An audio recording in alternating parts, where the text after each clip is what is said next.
Welcome everybody to this edition of Attention Talk Video. I'm your host, ADHD and attention coach Jeff Copper, and I'm here today to talk about what I call a white experience. We all know what white noise is, I think. What I find people with ADHD often need to manage sound, whether they have something playing in the background to mute distractions, and it helps them kind of focus. In the same light, I've found many with ADHD can focus in a room when there's absolutely nobody there but themselves, or in what I call a white experience. And what that is you're in an experience where there's people moving all over the place. So much so that the movement really doesn't distract you. So imagine if you're in a room by yourself and somebody walks in, oh, somebody just came in.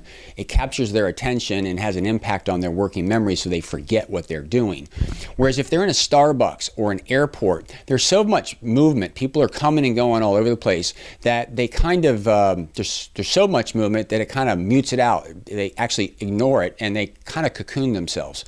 I found this particularly effective for people with ADHD when they need to do paperwork, like maybe expense reports.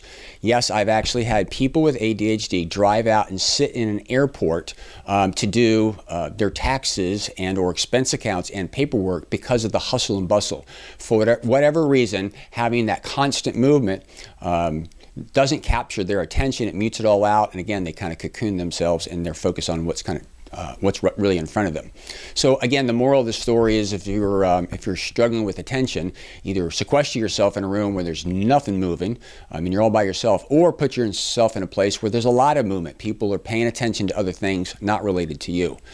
This doesn't work for everybody, but it can have a profound effect for many, particularly if you've got some heavy thinking to do. Hope you've enjoyed this video. Subscribe by hitting our subscribe button. We release an ADHD tip or some insights each week.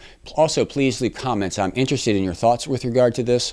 Have you experimented with a white experience? Does it work for you? Are there certain places that work as opposed to others? But I welcome your input. With that, I hope you've enjoyed this edition of Attention Talk Video. Take care.